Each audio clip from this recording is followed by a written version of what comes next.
Well, hello and welcome to the DCL podcast. I'm your host, Steve Creasy, inviting you to sit back, relax, and we'll be on our way shortly.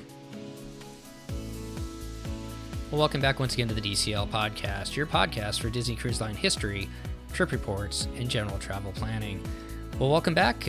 Always appreciate you coming back and taking a listen to our show. And we are on to episode 10 of the DCL podcast. And tonight I'm pretty excited to talk once again to Christy Puttick, and we are going to hear all about her family's latest trip down to Walt Disney World, followed on by a 7-day cruise on the Disney Fantasy out to the Western Caribbean. A lot of good information both from Walt Disney World and sailing on the Fantasy packed into this show tonight. And I do apologize, it's been a couple days or a couple weeks since I've been able to get a show out. March went by kind of quickly and kind of crazily. We had an early spring break up here. Our schools have an early spring break, so we just returned from actually our family's trip down to Disney World, and also on a 5-night trip on the Magic, which we're going to get out to you here in the next week or so. So be on the lookout for our next show, which should be falling pretty quickly after this one. But tonight, it's all about sailing, it's all about spending time in Walt Disney World, and then sailing 7 nights on the Disney Fantasy with Christy and her family. And now I'd like to welcome back to the show, Christy Puttick. How are you doing today, Christy? I'm doing well, thank you. I'm pretty excited to talk to you this morning. We are going to cover your guys' latest vacation where you guys traveled down to Disney World, and then we're on the Fantasy, I believe, out to the Western Caribbean. That's right. I'm really excited to talk about it again, relive the memories. All right, so who all traveled this time? Last time, I believe your mom went with you. Did she come with you this time? She did. So it was my mom and my 3.5-year-old and my husband. Awesome. And when did you guys leave? Yeah, we left on a Wednesday, and we're going to Disney World. We wanted to take some time so we could swim in the pool before we got on the cruise ship. My original plan was to actually go out on Thursday, but I could not find flights that were not like $800 a ticket for coach, and I said I'm not paying that much for coach. It worked out that if we flew out on Wednesday, we had a much more affordable and reasonable airfare price, so we did some Disney math and left on Wednesday. Awesome. And where'd you guys stay this time? We stayed at Saratoga Springs Resort, which is a DVC property, and we rented points from a friend of ours. Well, awesome. So what did you guys do while you were there? So obviously you showed up. Did you hit the parks when you first got there, or did you just kind of relax and enjoy the resort the first night? Yeah, we had a noon flight, so we got in at about 2:30, 2:45. We ended up renting a car this time. So cool. Okay, so the first night you guys had dinner down at Disney Springs, and then what did you guys do in the parks the next couple days? Well, before we get to the parks, okay. I will just say where we had dinner. Oh, we definitely. went to, we tried out Blaze Pizza for the first time, and we also tried Deluxe Burger, so half of us had pizza and half of us had a burger, and they're both right next to each other. And what we did is we just brought the Blaze Pizza to the Deluxe Burger. Both places were great. I would highly recommend them. Blaze Pizza is pretty inexpensive too, which is nice. And they give you a really good sized pizza. And then Deluxe Burger is it's so good. And they have great milkshakes. They even offered to clean the milkshake machine for me so that I could have a milkshake gluten-free. Nice. And they're like, we're slow. We'll just clean it really good and then we'll make you one. No problem. Because I was a little bit sad I wasn't going to be able to have one. But the food was amazing. It was really, really good. We all really enjoyed ourselves. Blaze Pizza is the pizza place where they have the individual, you order it and it cooks really fast and you can put the different toppings on that you want and everything else, right? Yep. We've got something similar like that out here on the West Coast called Mod Pizza, which has just exploded. It's all over the place and our kids love it, so have to check it out next time we're down there. Yeah, it's just nice to have another little option of a quick place to eat. Was it pretty busy down there when you guys were in the parks and also in Disney Springs? It was not. So It was enjoyable. just before kind of spring break. Yeah, we're kind of getting into that spring break time right now, aren't we? Yeah, I think spring break's officially started for some of the states. Well, cool. So what did you guys do the next day then? We went to Epcot. And we had a very slow start. But before that, I have one more thing to talk about from the previous day. I kind of forgot. My husband and I, after dinner and after the car, we dropped off our kid, and my mom put him to bed. And we went to the Contemporary. We were going to try to get into the Magic Kingdom because Wishes is ending. Wishes ends at the end, the fireworks show at the end of April. So I knew we wanted to see it. We kind of left too late to be able to make it into the park, or to the park, frankly, to watch. So we actually just went to the Contemporary and parked and watched in their little 4th floor overlook area. I think it's like the 2nd floor on the Contemporary side and the 4th floor on Bay Lake Tower side. They pipe in the music there, and it was wonderful. So we got to see Wishes potentially our one last time. So, and we drove our non-broken car there, so it was great. It's a nice little date night after you put your son to bed. It was. So, and then wild night. We went to the grocery store. Only the best for us. Exactly. But then the next day we went to Epcot. It's so not, the type of person that would listen to podcasts. We left to go at like 9:00, but I knew that my kid, and they opened at 9. I knew my son needed a little bit of downtime that morning, and I added Epcot in at the last minute as a place to go to that day. Because since we had the annual passes, I figured we could go to a park if we wanted for just a few hours. It wouldn't be a big deal. But I knew if I had gotten my kid up early and rushed him, he just wouldn't be a happy camper. So we let him have like a lazy morning, which meant that we left to go to Epcot at 9 and arrived at almost 10 by the time we went through the bus system. It was the weirdest feeling arriving an hour after. I felt like such a failure. Even though we planned it that way, I just felt like I don't know better, but I do know better. Yeah. And then we really didn't do a whole lot. We let my kid play in that. So it's Flower and Garden Festival time. It had just started on March 1st, so the day before Flower and Garden Festival started at Epcot. And they have a little play place it's over by a test track area. So we just let him run around in there for a while and play. We just really took it easy. Then we had a fast pass for Soarin', and sadly my son was 1 inch too short still. Oh no. I know, I was really hoping, and they really lined him up and were like, okay, can you meet this pole? He couldn't. Was he okay with it? Yeah, well, I was probably more devastated than he wanted to go on the big boy ride, and so, we conjured up something else to be a big boy ride for him, but he was ultimately fine. I was sad. My husband was like, you can go, but it takes about 45 minutes to get through even a fast pass line with that ride. So, I didn't. We missed Soarin', which was sad. Well, and then that day, go on. What did you guys get to do then, I guess, as far as rides go with him, with the 3.5-year-old? There's still, I wouldn't say there's a lot, but there are still rides. So Figment, Nemo would have been sufficient. In the Soarin' building, in that building there in the land. Oh, the land, Living with the Land ride. So we always do that, even though, it's not that great of a ride, but it's still fun to see, Epcot's little garden and what they're coming up with. We ended up not really going on too many rides that day. We were making fun of ourselves later going, what did we do? But we looked at all the flower topiaries. We went to lunch at Rose and Crown, which I made that reservation that day, I believe, because I couldn't decide what we were going to do. We love that restaurant, and it had been a few years since we'd been there, so we had lunch there, and my husband and I actually decided to do a 3-course meal, and we split every course, so it was fun. So we got the cheese, and we got the shepherd's pie, and the truffle for dessert after. So it was or trifle, that's what it's called. So it was fun. It was just a really fun meal, but we didn't go on very much. How did your son like going through the different countries around the world showcase?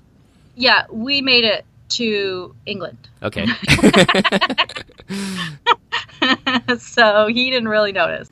He doesn't seem to notice that we're in a quote unquote different country, because we've taken him through there before.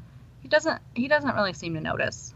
We could point it out, but he just sits in the stroller and looks around. Checks it all out, takes it in. Yeah.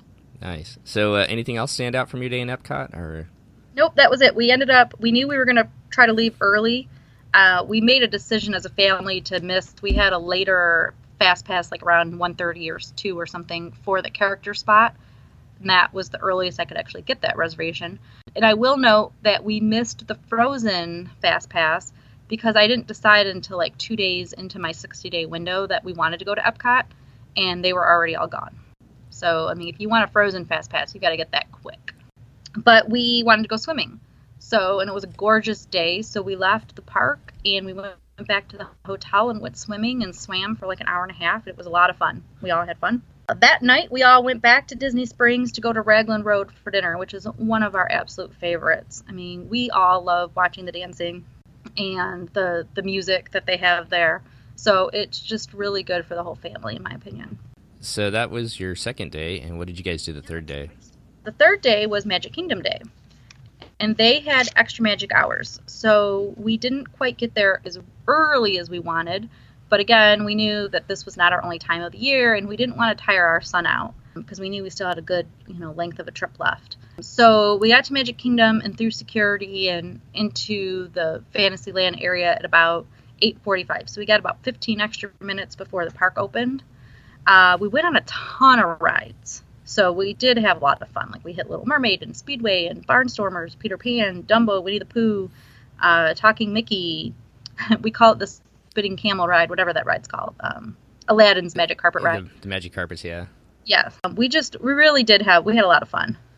Well, cool. Anything memorable or anything stand out that, I know you guys have been there quite a few times, so anything different this time that kind of stood out that you wanted to talk about? Not really, except that when you have a 3.5-year-old and they get an idea in their head, you cannot change their mind. So you have to make plans for that. We ended up having to take him on the Speedway, which we would have avoided because we don't, neither my husband or I really particularly care for that ride. He just wanted to ride the cars. He wanted to drive a car. Uh-huh. And so drive a car they did. I think when our youngest was 3, we were at Disneyland, and it was raining that day, and there's nobody in the park, which was kind of cool because you could go on anything you wanted to, as much as you wanted. And our youngest wanted to ride on the Tomorrowland Speedway over and over and over again. And we're just like totally getting bored, but he loved it, so I understand. Yeah, that's what you do, right? You do that for your kids. Yeah, we had a previous time where we were getting rained on, and it's really not pleasant at all. Uh-huh. But you do it. Well, cool. So, but that's kind of a fun stop to be able to stop in Disney World for a couple days before you started your cruise to kind of combine the two. And I think I cut you off. You had something else? No, that was it for that morning, I guess. We couldn't go swimming in the afternoon because it got kind of cold. So I think we just hung out in the room a little bit. I went shopping at Disney Springs, which was awesome because it was just a 5-minute drive in the car. So then on to your cruise the next day. And talk to me a little bit about Port Canaveral. I've never actually been out of Port Canaveral. As far as, I've heard so many different things. Like people get there really early and it's just packed and it's a zoo. So maybe it's better to go a little bit later. What are your thoughts on actual arriving at Port Canaveral, when to arrive? Well, I give people, even in my work, I always give people the option. So you get there early. You do avoid lines if you get there first thing in the morning when they open the port at about 10:30. Okay. But you're waiting then because they are not going to start boarding the general public until 11:45. So you have to know. So if you get there at 10 or 10:30, you have to know that you're going to be waiting in the terminal for quite some time. Or you arrive later and then you just sort of walk on. But then, like back in the day, you had to run on the ship and get to guest services so you could get your passes to go and see the princesses and Anna and Elsa. You don't have to do that anymore. You can pre-book that stuff in advance now, whenever your regular booking window opens. Uh-huh. So I think that makes the need to get there right when the ship opens less important. But, some people are of the opinion, especially on a shorter cruise, you would want to start that cruise as soon as possible. So as soon as you can get on board, you want to get on board. It just depends on whether you want to wait around or not. We got there at 12:30. I think it was actually a little bit later than we had intended, but we got there at about 12:30. Because of that, we got to get right on. So, and they were still doing some general boarding. We were able to get right on. And you guys drove the car to Port Canaveral, too? Yes. And so that was pretty easy to drop it off and then jump right on the ship from there? Kind of. The port workers did send us to the wrong spot, so then we got yelled at a bit. And then some guy was like, "You can't take your luggage off here. This is for..." And I'm like, "Well, you guys told us to come here." Uh-oh. So it was easy in that it wasn't too much work, but we did get yelled at. Then we just told them to get over it because I'd already started unloading the luggage and I wasn't going to stop. And then my husband took the car back. So it takes a little bit of time, though, to do that. I mean, because they have to put gas in the car And then, but it still, for what we wanted the car for, it still was a benefit. Okay. For this particular trip. Well, perfect. So you guys got there about 12:30. And what did you guys book this time? Were you in concierge, or what kind of cabin did you book? Yeah, we were in concierge cabin. Yeah, this one we actually got lucky. So there was a cruise that we took a year ago, 14 months ago on the Fantasy, wasn't able to dock at Castaway Cay, which was devastating, because there was an engine problem or some sort of problem with the ship. And they needed to go slower, and they needed to just head back and skip that port. And because of that, they gave us 20% off. Now, if you skip the port because of weather, Disney has no obligation. I mean, they have no obligation anyway, but they have no obligation to do anything for you. And if they can't dock because it's too windy, which does happen quite a bit actually in January and the beginning of February, then you don't really get anything but your port fees back. But because of their broken ship, as a goodwill, they gave people 20% off a future cruise. And you can typically never use those discounts on a concierge cabin. And on that particular offer, you could. So we ended up picking this cruise because we decided, all right, what is the least expensive concierge week in the winter season? And they said, okay, here's the week. This is the least expensive. I said, all right, give me a 1-bedroom on it. And so, we saved the 20%. So we picked, and we're going to go anywhere the ship went. We didn't care about what the destination was. At that point, it was just give us the least expensive trip in the winter. Well, cool. So you guys were on the Fantasy this time. And how many times have you been on the Fantasy? That was my 5th time. Wow. What's your take on the ships between the classics and the larger ships? Do you have a preference? Because my kid was in diapers up until this last cruise, the bigger ships were better because they have a better splash pad. Okay. Now, as of the bigger ship, so far we've only been on the Fantasy. We will cruise the Dream in June. For splash pad diapered baby purposes, the bigger ships have the Nemo's Reef, which is awesome. So it's great for your diapered kids or your young toddlers to go. Like, we actually spent some time in there on our cruise, and he loved that area. Mm-hmm. And so diapered babies, that's the only place in the water that diapered kid can go on the cruise. So that's one of the reasons. Now, the other ship has it. The classic ships have them. They're just much smaller. Although I think the Wonder potentially just got Nemo's Reef again. I think they might have it now. Okay. After the refurbishment. I'm not entirely sure. I mean, they all have a splash pad, but not the size of the bigger ships. And I like the bigger ships because there's always going to be more things. I know some people still love the classic ships because they're smaller and more intimate or whatever. Well, cool. Hold that thought because I got another question about that when we get to Castaway Cay, I guess. So, okay. So the first day you're at sea, what did you guys have planned for the first day, or what did you guys do? That was kind of a busy day. We started off the day with Wake Up with Disney Junior, which in the past we've all kind of liked. But my son, man, will not participate in like a new setting. At his daycare, he'll do the singing and the dancing and whatever they request of him. But man, he won't do it in public. We were hoping now that he was a little bit older and he's seen the show so many times that he would participate. So Wake Up with Disney Junior is for toddlers and younger kids, and they basically sing through all the songs of various Disney Junior programs. This year they've actually changed it from in the past. In the past it was like the exact same order for all 4 of our previous cruises. This year they did add in some of their newer shows like The Lion Guard, and I feel like there was one other one in there as well. So my kid just watches. So this cruise, we did not make it back again to Wake Up with Disney Junior, mm-hmm. but it is one of our favorite things. But that's like at 8:30 in the morning, so you have to get there bright and early. And that's a ticketed event, right? No, it's not. Okay. It's in the D Lounge. It's a family event. Anybody can just show up and go to it. Okay, cool.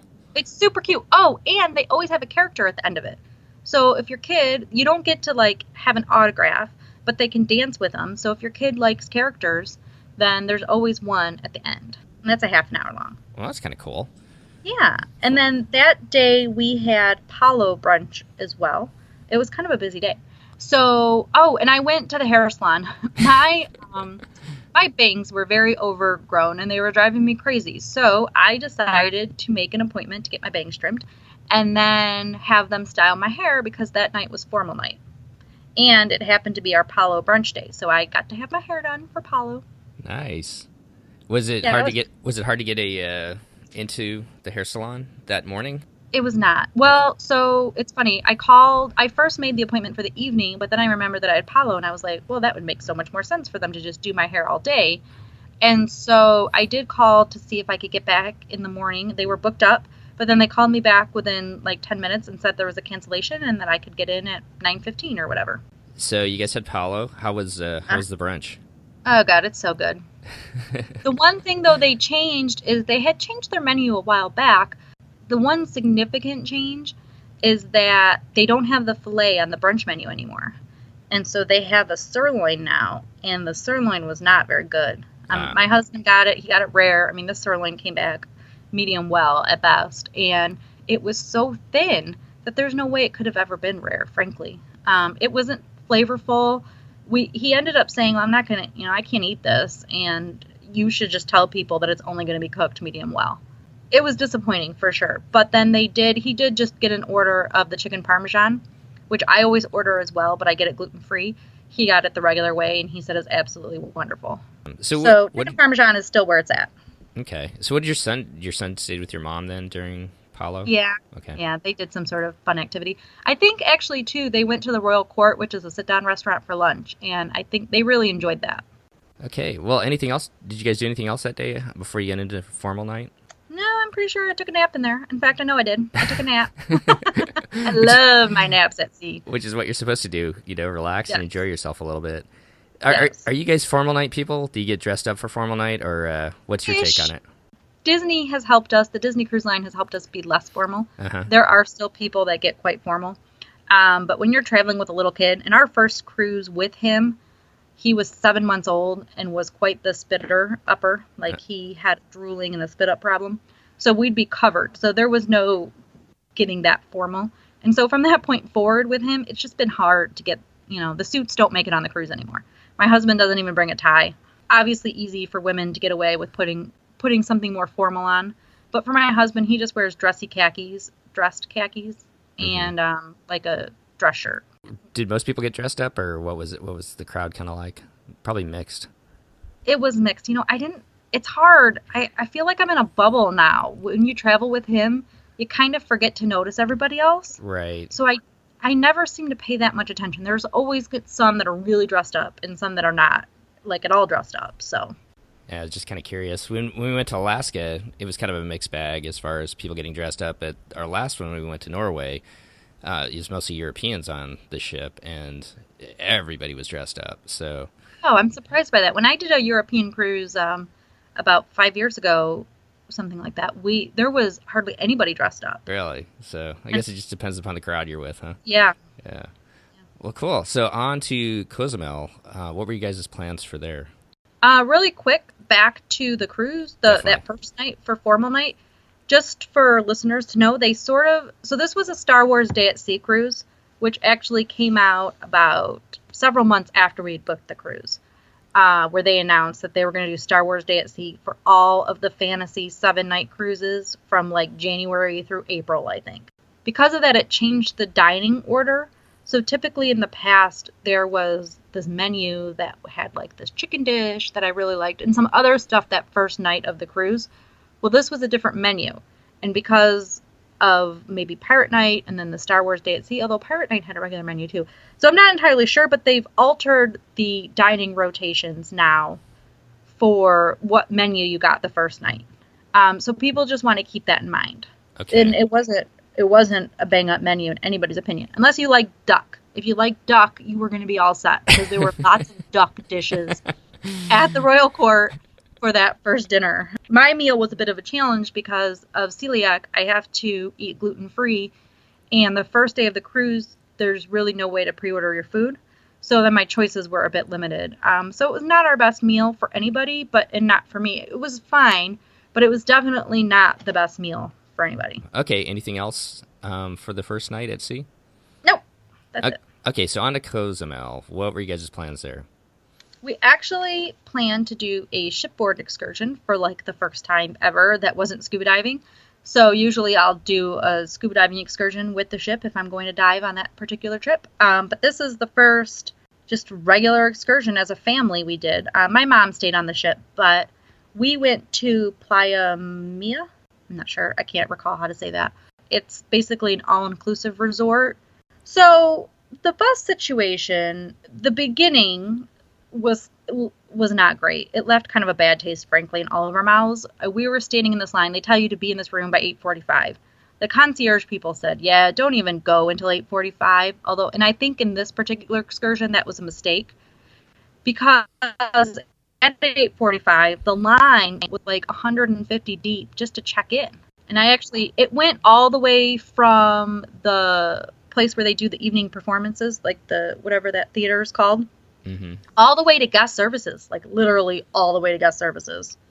So past all the shops, everything, you're standing in this line, and we just kept walking. It didn't start out great. Like it was the 5-hour excursion or something. And an hour of it was spent checking in and starting to get on that first bus. So that part wasn't great. I don't know what I would do in the future. I don't know if I would use Disney to provide my transportation in the future. Or if I would just go and pay out of pocket myself. Jump in a taxi. Take a cab there. Yeah, so it kind of depends on, people's comfort levels, of course. I do feel safer with my child on a bus than in a cab, obviously, because you're unrestrained for the most part in both of those cases. And so a bus is safer, but it was not ideal. So what they did, and then I was told that there were 400 people on this excursion from Disney. Wow. So it went in like 6 or 7 buses or something as well. So they would take like one bus at a time. And then you had to walk all the way through that shopping center that's in Cozumel when you get off at the port. From there, you wait another line, and then you wait in the line, you get on a bus, and then finally, we were on our way. And because there were many cruise ships in port that day, traffic is just a little bit bad. So, it didn't start out wonderful. But I will say the resort was really nice. So it's just a place for like day passes, essentially. It has a pool, it has a beach, it has 2 pools. And then it has like a kid water play area, and then a pool that's like close to a playground. So kind of like more of a kid pool. And then they have more of a quiet pool. And then they have the beach and beach chairs. And then they had a buffet food, and the buffet was great. It was phenomenal. We were actually quite shocked. And even with my allergy, I had written Disney in advance, and that's one of the beauties of concierge is you can just write your concierge person and they go and look into it. And they had said no problem, they'll have no problem accommodating me. And then even once I got there, they were wonderful. I had to do a little bit of Spanglish, so a little Spanish, a little English. We figured it out. We were able to communicate since I do know the words. Gluten is gluten in Spanish as well. But then I knew from previous trips how to say flour. So it was like I could get across I need flourless food. And it worked out really well. I had no reaction whatsoever. And the food was so good. We all really enjoyed it. Perfect. So that kind of made the day. It definitely is a place I would go back. Maybe not through Disney. Maybe through Disney. I'm not entirely sure. But it is a place I'd go back to. It's basically like a hotel, right? And then Except there's no hotel. Oh, okay. So it would be like a hotel. Gotcha. It's like that, except that there's no rooms. Awesome. So how about the trip back to the ship? Was that as chaotic, or did that go a little smoother? A little bit of not organized again. So Okay. when we got there, they told us to remember what bus we were on and that we'd be taking the same bus back. And then when we got back, they said, nope, just get on this bus. And at first you're like waiting around, and then they were like, oh, there's more space on this bus. And so we just took it and went back or whatever. Right. So it all was fine. But those beginning and ends did kind of leave a little bit of a negative taste in your mouth. But overall, the resort, you loved. We loved it. We loved our time there. So how about once you guys got back on the ship that day, anything stand out with you that night? Well, that was pirate night. Okay. We ate in Enchanted Gardens. I think it was the prime rib. Yeah, it was prime rib dinner night. It was fine. It really was very rocky, wavy. So the ship was really hauling, and it was kind of uncomfortable. In fact, my son actually got sick the next morning from a little bit of morning sickness or seasickness. So he had a little bit of a problem. So it started, like, dinner was a little bit tough because you could feel the movement on that ship. And I know we're going to do, on a future episode, the comparison between Carnival and Disney. On Carnival, you could hardly feel your ship move at all, ever. On Disney, it was like they had no stabilizers and hadn't known what they were and didn't think that they needed them. I mean, you were rocking and rolling all over for the entire cruise. Now, and it was a really windy week. The weather was kind of cooler, and it was windy for the entire week just about. But man, this ship moved in that water. Wow. Do you guys take Dramamine, or do you do anything like that? I do. We didn't even think to have any for my son. So anybody over 2 can take it, and they have a chewable formula. So the concierge, which is why concierge is honestly so amazing, they had kid or chewable Dramamine, and so I actually was able to just use their Dramamine for him for the rest of the week. I always take it myself. I get terribly seasick. Like, I get car sick in the car if I'm in the passenger seat trying to read stuff. So we always know that I'm going to have a problem. But I had to double up, like, for most of the nights of the trip. On the Carnival cruise, I could just, and we went so far away, so you would have thought you would have felt that more. There were days I didn't even have to take it. And so, a good tip on Dramamine is you want to take it before you need it, right? So do you start taking it right before the cruise, or what's your kind of plan? I take it the day of. Okay. So the morning, and you figure that by, 4 o'clock is when your cruise ship leaves. Mm-hmm. So I start taking it that first day. And for me, that seems to be sufficient. Okay. And with your son, and then, not to get so technical here, but just out of curiosity for people that might face this kind of situation, with your son when he was kind of feeling, a little nauseous, once he took the Dramamine in the morning, did it kick in pretty quick, or did it take a little while? I think it did. Okay. I mean, he had a little bit of a rough morning. Just in general, he had a rough morning. I don't know if we gave him that Dramamine before we went, like, we had a Disney Junior breakfast. I don't know if we went and got it before that or if we got it after that. But it was like by afternoon, lunchtime, that he started really feeling better. So we had the Disney Junior breakfast that morning, and he ended up only making it through like 2 characters and had to leave because he just wasn't doing good. So that was unfortunate that we missed that. But he started feeling better afterwards.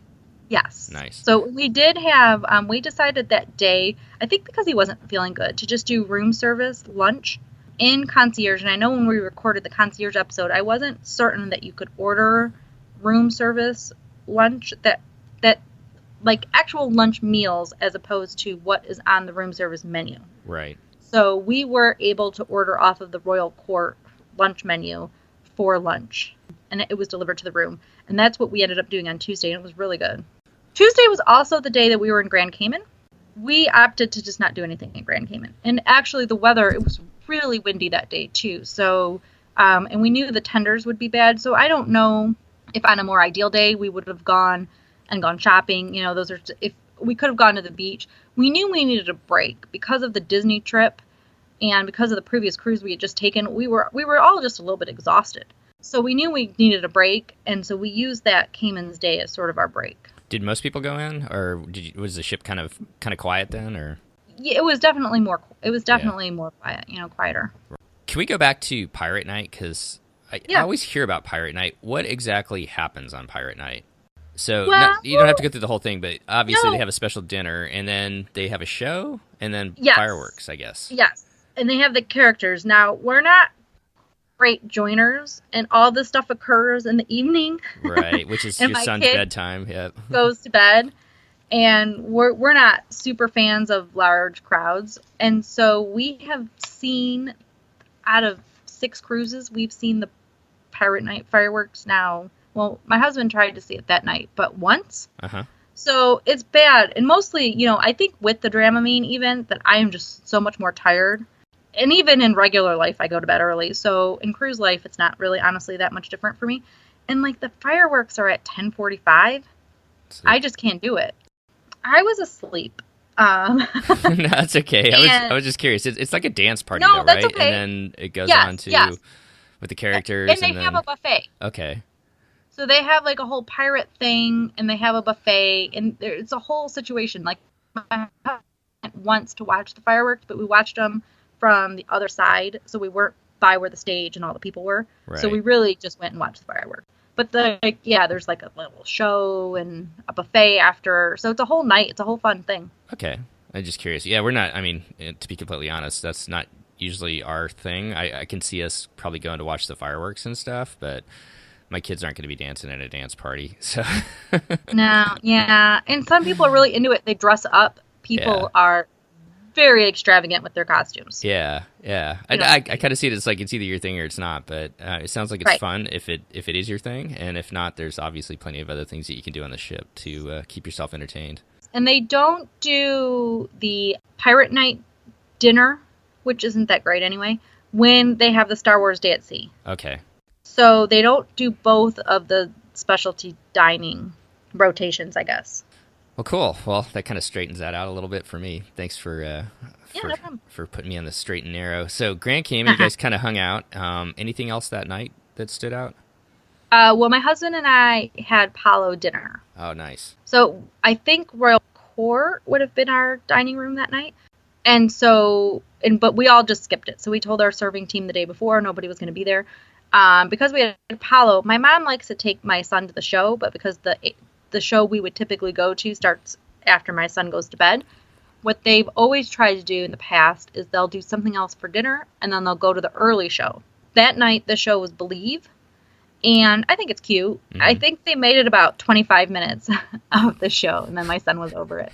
So, but they went to, like, somewhere quick service. You know how they have that Flows, and they have all those little quick service places. They went over there and had dinner. Okay. Before. And those places are open until 6. So they went there, I think 6 anyway.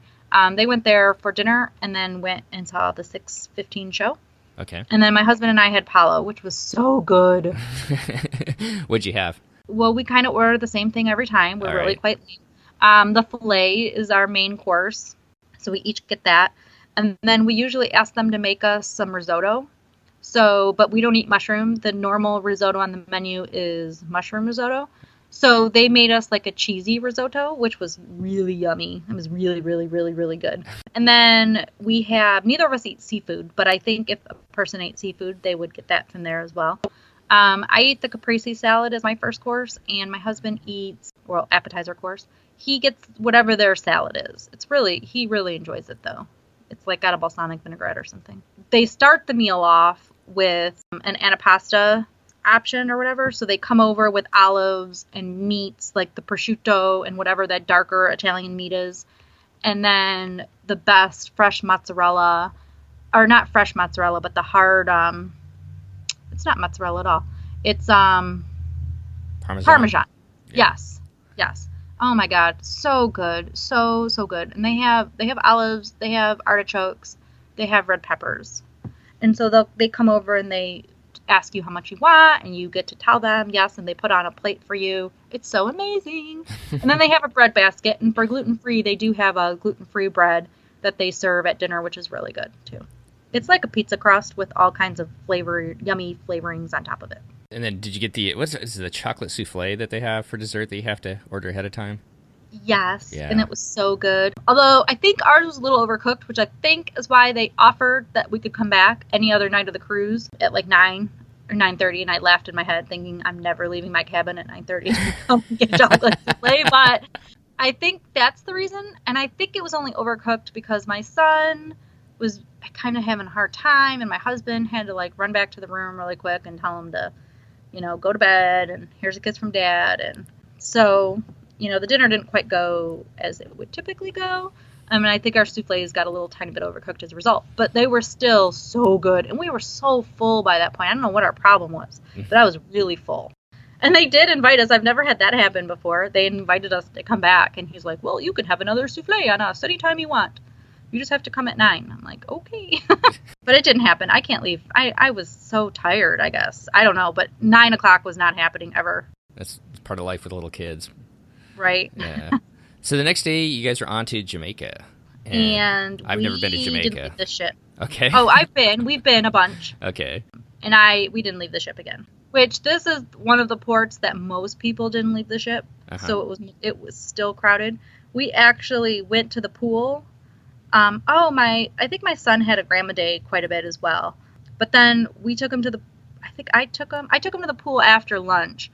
And it was like kids soup in there. So even at lunchtime, everybody was basically back. He wanted nothing to do with it, honestly. This was the first time he could have gone in the pools. He was finally potty trained. We went in the little one where he could stand, and they wouldn't let him hold his car. Like, he has this little plastic Lightning McQueen that he kind of takes swimming, and, the car drives on the water, and it's so much fun for him. They wouldn't let him take it. The lifeguards were like, you can't have any toys. So then we went to Nemo's Reef, and he had so much fun in there again. That's cool. So, and he finally went on, like, he was all timid and wouldn't go on the little slide that they have in there, a little water slide, but then eventually he did, and did it like 700 times. Yeah, it's amazing how once they conquer that fear, they do it a million times. Yeah, which is what we tried telling him. I'm like, honey, you will love it. I know you will. And you can handle this slide. And it took him a little while, and then he was all over it. And then anything else stand out that day at sea then? Or, well, it wasn't a day at sea. It was in Jamaica, but day on the ship. Just a couple of points about the food. That day we ate lunch at Cabanas, which is the buffet, and it was really good. And so what I do as a food allergy person is I just go and ask for a chef. They will make you something ahead of time if you tell them. They'll just have it there for you. But I just wanted to eat off the buffet because there's usually so many more choices. So I went and found a chef and asked him to walk me through the line and tell me what I could eat. And then if there was ever anything with gluten-containing items that would, like, fall into my item, then they would just get that from the back for me. So if there was anything that I was concerned about eating, then they would get it for me. But otherwise, I could just eat off the line. They also had sushi that particular day, and they usually have a vegetarian sushi and a seafood sushi. So, and they have gluten-free soy sauce. You just have to ask for it. So I was able to have sushi and a roast. It was really good.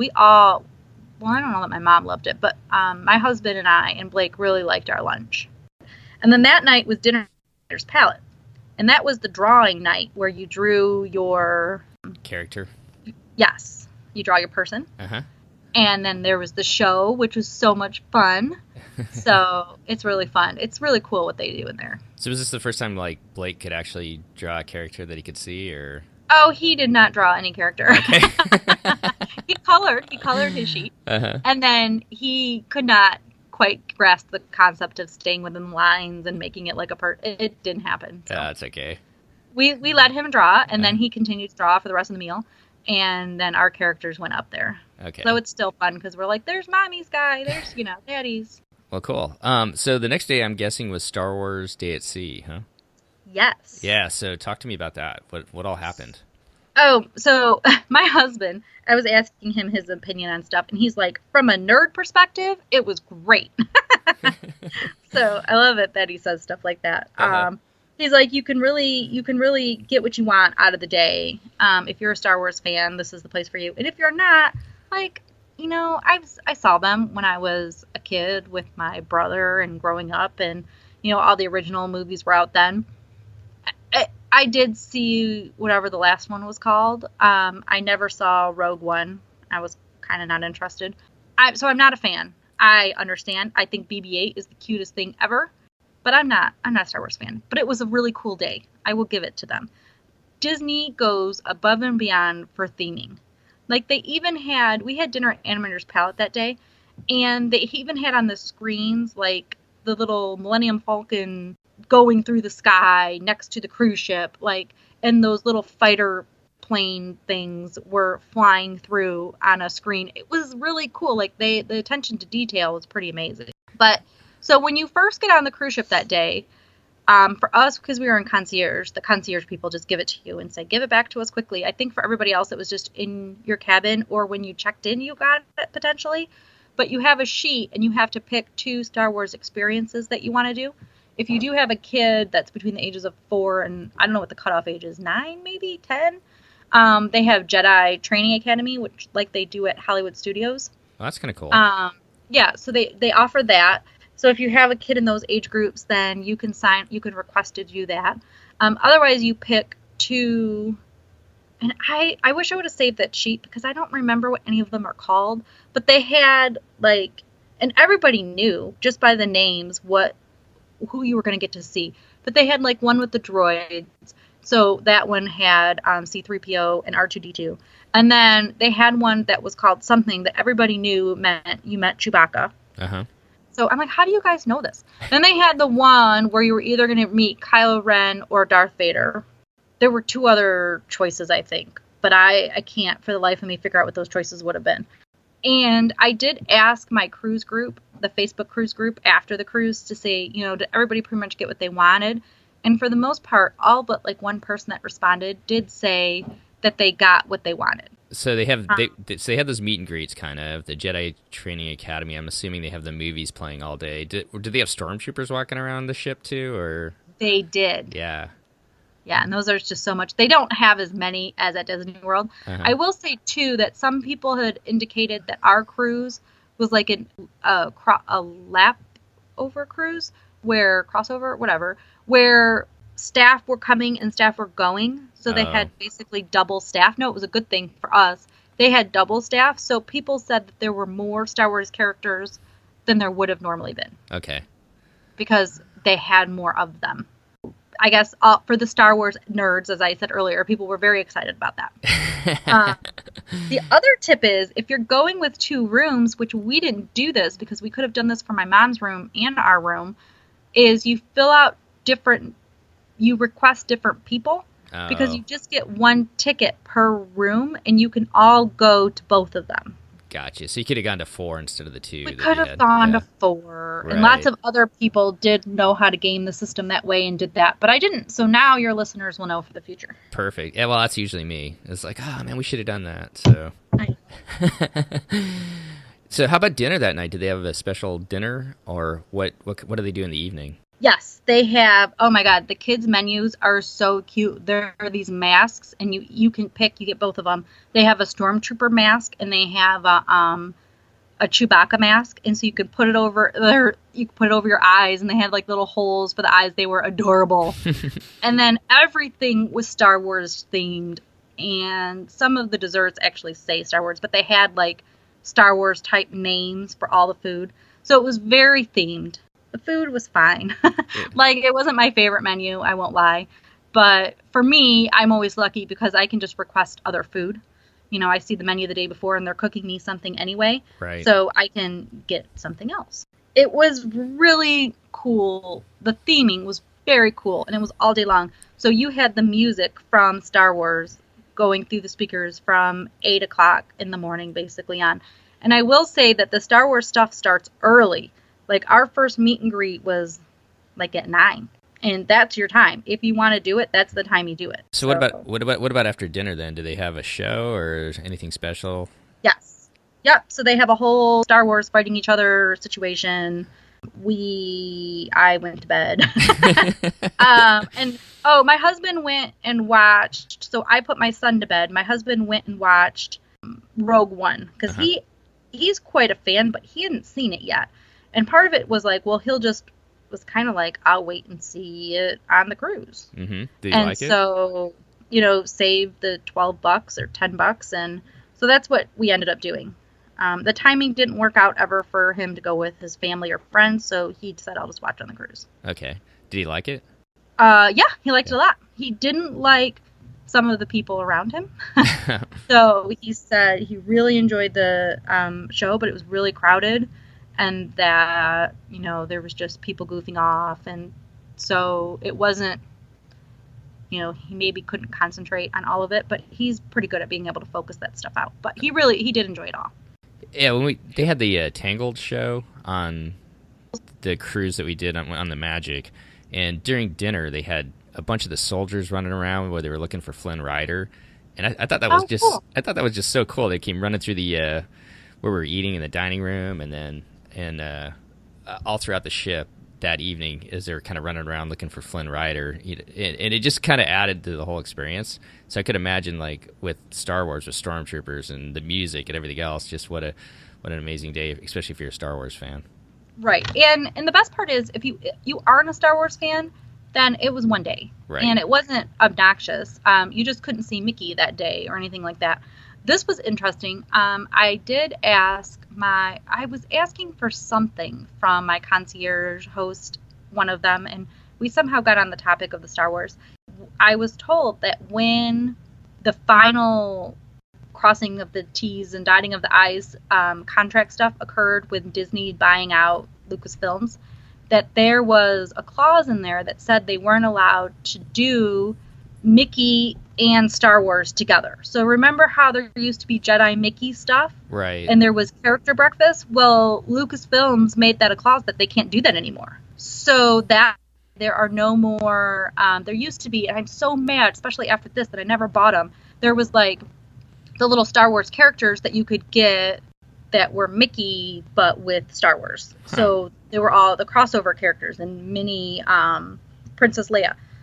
All of those guys. And there used to be like little plastic guys you could get. They won't sell them anymore, and it's because they can't, which is also why they're not doing the character meals like that at Disney World right now. So I'll be curious what all will end up happening one day. But that was a little interesting tidbit that I received. So sadly, there won't be Jedi Mickey anytime soon unless they can renegotiate that. Or unless you can find them on eBay. Well, right. But there won't be like the real, guys. Right. I'm just kidding. All right, so I know you want to talk about this, and your last day on the ship before you guys pulled into Port Canaveral was in Castaway Cay. So talk to us about that day. It's my favorite day of the cruise. I love Castaway Cay, and I will say that our weather was absolutely perfection. We had like some puffy clouds out to the side. I mean, it was like blue skies, sunny and perfect all day long. Even the food I felt like was better than normal at the restaurants that they have, the barbecue or whatever that they have on the island. It was just a really perfect day. There were conch shells everywhere too. I had never seen that before. So, the shells with the little conch fishy whatever, it's not really a fish, but a crab or whatever that lives inside it. Right. There were a ton of them on the island. And then the only other thing that was unusual or different is they had roped off a lot of swimming area this time. And I asked the lifeguard at one point because the tide was really low, like really low. I mean, at one point, low tide was at 1:30. And I went over by where the lagoon, the water is, and there was like no water for half. We did have a cabana, so we were off in the family beach, but off to the side in the cabana area, on the cabana beach area. And we had like no water. Oh no. And so that was one problem, like half the lagoon, so it was all really shallow in there. Half the lagoon didn't have any water on the one side. I asked the lifeguard, sort of jokingly, but kind of not, like, where's the water and why is so much of it roped off? She did say it was roped off because there were lots of rocks or coral or whatever that would cut people, so they had to rope it off so that people weren't getting injured. And then I also understand on the one side, there's like a coral wall type. I don't know if it's real coral, if Disney put it there or whatever. But I guess people were climbing it, and so then they've had to rope off the area before that so they could keep people off of it because, somebody always has to ruin everything. Besides that, so the conch shells were different and were really cool, and you could, they were walking around and moving all over the place. That was a lot of fun. But there wasn't much water, so that was the only thing. Do you guys get off and head to the cabana right away? Do you get up early and head there? Or what's your kind of game plan when you guys go to Castaway Cay? Well, so they get the runners off first. Right. And so there have been times where I've been a runner and run it. This time I wasn't doing it. So I guess our plan was like at 8:45. Our captain had gotten there pretty early, so we had cleared to get, I think people could start getting off at like 8:30, 8:20, somewhere in there. The runners were able to get off. So we got off at about 9-ish, 8:45, 9, and then basically came back around 4. Well, we were back on the ship at 4, so it takes a little while to get back. We had a really good day. And I will say that for my lunch, you could pre-order lunch, and the pre-order lunch is absolutely horrible. And I think they do it because they want to make it easier, so then everybody who can't have pepper or salt, they just make the food all the same for that particular day. I would advise people, if they can get away with it, to not pre-order your food. And so what I did is I just went up to the line really at the beginning of lunch and said I had an allergy, this is it, can I get some food or what can I eat? And another guy was doing the same thing, and so we just ate off the line for the most part, or they would get me some things from the back depending on, if there was an issue with the tongs or anything like that. But that worked out really well. My food was a lot better than it's ever been. I mean, it was good. It was such a great day, though. I think I remember seeing a picture of somebody's feet in a hammock, I think, maybe. This is just a tip. If you want to follow Christy, make sure you follow her on Twitter and whatnot, because when she's on her vacation, she sends out some pretty amazing pictures. Thank you. Yeah, no, I mean, we got some good time in the sun that day. And it was funny, our room steward was even like, man, you were out there all day and your son doesn't have sunburn. No, we put good sunblock on him, and reapply often because he's pretty fair. But Yeah, it was perfect. Yeah, I did take a picture of me in the cabana. And like the ship is just right in front of the cabana areas. It's really just so awesome. You see it from sitting there in your little that one wasn't an actual hammock. It was just a chaise lounge chair. Uh-huh. Like that really nice furniture that has like the cloth on top of it. Oh my god, it's so comfortable and lovely in there. Yeah, it looks We're pretty so spoiled now. looks pretty is the problem. magical. It was pretty magical. Yeah. Yeah. Hey, let's go back to the Actually, Go ahead. I'm sorry. No, go ahead. You know, the concierge hosts are the ones that man them and like one other staff person all day. They do such a good job. Like there was somebody smoking and you know, they have smoking. This is what I love about Disney too. I understand there are smokers out there and that's fine. And like Royal Caribbean and other cruise lines when they have their private beach, they're like this is a public place. People can smoke wherever they want. So you're literally sitting on your chair by the water and the person next to you is smoking. Well, Disney won't let you do that. They have smoking sections away from the beach that are not impossible to get to, but aren't going to ruin other people's and little tiny kids' days or their lungs with the smoke. So there was a person in the cabana nearby that was smoking, and the concierge actually just went up and said, you know, you can smoke, but it's back here behind the cabana area in the smoking section. So, you know, help yourself, feel free. There's ashtrays there, but you just can't smoke by the beach. Can we go back to the runners for the Castaway Cay 5K? No, we can't. We can't go back there. How do you sign up? Yes, we can. How do you sign up for that? You do that on the ship, right? Do you have to do that the first day, or can you do that the night before, or can you just get up that morning and say, "Hey, I want to do it"? So all of those answers depend. Okay. You can do it the first day. They do sell out sometimes. So you could potentially do it the night before if it's available still. And it's free. There's no cost, and it's great. There is a limit for how young the kids to be able to officially run it have to be, and I don't know what that age is, but that would be something to look into for people. But you get a bib and you get a great medal. That's what I've heard. They've like really stepped up the metal where it used to be just kind of a piece of plastic or maybe rubbery, and now it's like an actual metal. Well, it is rubbery now, but before it was really junky piece of plastic, like that would cost 5 cents. Now it's like serious, and I think it has the year on it. And it has like a ribbon and that says the Castaway Cay 5K. It's really nice. It's really, really nice. It's definitely worth it to get. You know, the only thing you have to look out for, it's really humid there. Uh-huh. So you know you're running in a really humid environment. Right. So yeah, just something to think about. Make sure, in case you had a little bit too much fun the night before, make sure you hydrate yourself in the morning before you go out and run. Right. And they do have water on the course. And the course is kind of boring. Like you run out on the runway, so behind the island or behind the beach area, and then there's like you go around this loop twice, and it's just some trees. So you don't get to see the ocean really from the run at all. Mm-hmm. So it's kind of boring. So just something to note, but it's still really great to be able to do, and there's no cost. Yeah. Yeah. So I don't think you have to like run to sign up the first day. I wouldn't wait till the night before. I mean, you always could, but I wouldn't. Okay, so it's a good note that it's something that could sell out, so if you really want to do it, maybe sign up ahead of time. Yes, and your family can get off with you, and so that's another great perk, is that you can actually pick the best spots on the beach that you want to be at, because they can go with you to cheer you on or whatever. You're off running, and they're already securing your spot at the beach. Well, there we go. So in 2 weeks, when we go to Castaway Cay, I'm going to get my wife to go out there and run the 5K. I will secure the spot for the rest of us. And, like, depending on your cruise, probably depends on your meeting time, but on our cruise, I believe it was 8:30 in the morning that you met. Okay. To go run. Had to be there by or whatever. That's not too bad. We're up early anyway, so I think we're going to try and do that. That'll be kind of fun to do. Well, cool. Anything else from Castaway Cay then, or? No, it was perfect. It was a really great day. Yeah, it looked amazing with the blue skies and everything else. It's making me jealous because it's raining here and cold. So It's so cold in Michigan. I live in southeast Michigan, and it's freezing. I was really expecting that by the time March 16th rolled around, spring is in 4 days, and yet we have no spring here. Right. I don't know. I think it's going to be delayed this year for some reason. Yeah, mean. All right. So then back to Port Canaveral. How was disembarkation? Easy, quick. So basically, like, I think we all woke up at about 7, and then it occurred. I went and asked, and if we left at 8, the concierge would walk us out, which is something they hadn't done in the past. You either had to leave at 7:30 or 7 o'clock or something, or they wouldn't walk you out. And then just another note in case people have missed it in the past.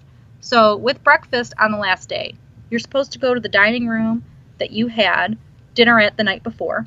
And if you have early breakfast, you go at or early dinner, you go to breakfast at 6:45.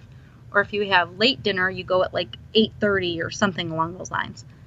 You don't have to do that. A, you can skip it, or B, Cabanas is open. And for whatever reason, they do not advertise that Cabanas is open, and that Cabanas closes promptly at 8:30, but it is open. And so you don't have to go to breakfast at 6:45 in the morning. That's a great tip, because I did not know that. I didn't even know Cabanas was open. So no, and they don't put it anywhere. I brought the little sheet for the last day with me. It's not on here at all, but it exists. So why wouldn't you go there? Yeah, I mean, especially at 6:45. Yeah, I have no desire for 6:45. So we say goodbye to our servers the night before. That's perfect. I think we're going to do that next time, too. So getting off the ship was pretty easy. You guys didn't walk off with the concierge, but how did you guys get off then? Well, the concierge did walk off at 8 o'clock. Oh. So actually, we hightailed, packed everything up real quick. The showers are so amazing in those cruise ships that you can wash yourself in 3 minutes because it is the strongest shower that ever existed. Oh my God, we are so in love. And so we were able to really quickly get ready, get some breakfast from the lounge, and walked off with all of them at 8 o'clock. Nice. Okay, so I misunderstood that. So that worked out perfect for you. Yeah, this is the first time that they had the 8 o'clock walk off. So they had one at 6:45 or some really early hour, but then they also had one at 8 o'clock. But actually, 8 o'clock, there wasn't really a line. So people could have, which in the past at 8 o'clock, there's been a line for sure. So, but it was nice. It was easy. And then how'd you guys And then we had a private car. Yeah, and so what you do is they kind of wait in a cell phone lot, and you can call them and just tell them what number you're basically at. So we always get a porter too, because we have lots of luggage and not so many hands. So we had our porter dropped us off with our luggage in front of a open number, a number that had less people. So in the customer pickup area, called our driver and had him come get us. Awesome. It was easy. We were quickly back to the airport. In fact, we were too quickly back to the airport. And I had tried to move us to an earlier flight, but it was full. So you get to we had to wait time. there for way too many hours. But it sounds like a totally amazing vacation again. 3 days at Disney World, and then the 7-day cruise. Anything else that we missed, or anything else that you wanted to talk about? Any other tips? Well, I asked on my cruise group if there was a Facebook group for our cruise, which there often is, so you can go and look for it for your own group if you wanted, or for your own cruise. I asked if anybody that I said I was going to be doing this podcast, does anybody have... I asked about the Star Wars Day at Sea, so I already gave you guys that information that people got what they wanted. But then I asked if anybody else had any other information they wanted to provide. And Amber chimed in, and I'll let Amber know when this show goes live, but that she said, she had a smaller kid, and she was a little bit unsure if she should cruise with her young child. And she said it was absolutely wonderful. And I would attest to that as well, that the staff really does such a great job with the little tiny kids. And, they just make friends with you right away. The characters are usually pretty great with them as well. So do not be hesitant about taking your small kid on the cruise. And that's that you could do a whole show topic on this as far as the cruise goes. There's just so many things to do on it that it's kind of overwhelming in some ways. But, each cruise is kind of what you make of it. And kind of like what you guys did with, just staying on the ship in Jamaica and staying on the ship in Grand Cayman as well. You don't have to do everything. And it's amazing just the little things like that, like the interactions that maybe the younger kids have with the people in the kids clubs or in the nursery that really makes your cruise. Does that make sense what I'm saying? It does. And you need to know your limits for your family. Right. So some families can go and run all day long from morning till night. And those people, we've talked about this before, those are the people that should not get a larger cabin because they're not going to use it. Right. But if you're going to be in your cabin quite a bit, then you should, and you can swing it, get something that gives you more space, that's more comfortable and more relaxing. But everybody should, that's the best thing about cruising is you can make it your own. Exactly. You can do as much or as little as you want. Exactly. And I think that's what people are kind of intimidated about cruises sometimes to begin with. One, it's an unknown, and two, it's like, oh my gosh, there's all this stuff to do. I just want to relax and I don't want to feel like it. And just relax then. Right, just relax. You don't and watch everybody else run around and do everything that they want to do, or be one of those people that are running around doing everything. So, and that is why I love cruising, I guess. And you can, in your own family, you can have people that want to run around and people that want to do nothing, and then you can meet up. That's why I think cruising is great for multi-generational families as well, or for large groups, because it's so confined that you can find each other again, but it doesn't have to be. You don't have to do everything together, and everybody can still do what they want. Like my husband actually on the Star Wars Day at Sea, I forgot to mention this, they had a speaker, and there was some speaker that was talking about, what was it called? Virtual reality and just using it in different things or stuff like that. CGI, I think, as well. But so he went to that. I have no need to go to, I don't care. And so he went to Rogue One by himself. I wanted to read my book. And so that's what we did. I read my book. We each got to do what we wanted at that moment. So definitely. Well, Amber, I'm glad if you're listening, I'm glad you guys had a wonderful time, and I'm sure, like the rest of us, once you jump on that cruise ship once, you're going to want to come back. So yes, it's addicting. Well, thanks, Christy, for coming on. I really appreciate you sharing your family's trip. And if people want to get a hold of you to utilize your travel services, let me try that again. If people want to get a hold of you to utilize your travel services, how can they get a hold of you, or just to follow along with your next vacation? I have a blog website, packyourpixiedust.com. So just all those words spelled out, packyourpixiedust.com. I think you'll put that information in the show notes as well. Definitely. And then you can find me at Twitter and Instagram and Facebook, all with the same handle. Twitter, it's just PackYR Pixie Dust, because there's not enough characters for the rest of it. But I do like to post pictures while I'm traveling, so my next trip, I think, is in about 2 months or 6 weeks. I'll have a quick weekend with my cousin in Disney World, so I'll definitely be posting more pictures then. But then, in the meantime, I'll just keep posting pictures from my trip that haven't gotten posted yet. And definitely check out Christy's travel blog, because she's got a lot of really good tips on using Uber and all other different kinds of things of traveling when you're planning to either go to Disney World or going on DCL, or really any type of traveling that you can think of. So it's a great blog to follow her along with. So I really encourage you to go there and check it out. Thanks. Well, cool, Christy. Thanks for coming on once again, and we will be back hopefully in... Actually, I think it's going to be a couple weeks before we can do the next show, because we are actually going to finally go on a vacation. So, Yay! Yeah, and we're going to kind of compare and contrast Carnival with Disney, and we'll bring that show to you here in a couple weeks. So once again, thanks for coming on, and I look forward to talking to you then. All right, thanks. Have a great cruise. Thanks, Christy. Talk to you soon. Yep. And that is going to wrap up this episode of the DCL podcast. I'd like to thank Christy once again for coming back and sharing her family's experience both in Walt Disney World and also on the Fantasy and her trip down to the Western Caribbean. She is just a wealth of knowledge, and I always appreciate all the information that she brings to our show for you, the listeners. And I really hope that it helps you guys when you're out there planning your next Disney Cruise Line vacation. If you could do me a favor, if you're enjoying what you're listening to, if you could go to iTunes and rate us on iTunes, we would really appreciate that. It helps us get recognized, and also helps more people find the show, so that we can continue to bring more information out to you on a weekly basis. So once again, I'd like to thank you for joining us tonight. If you want to get in touch with me between now and then, you can always reach me on Twitter at DCL Podcast. Once again, on Twitter, that's at DCL Podcast.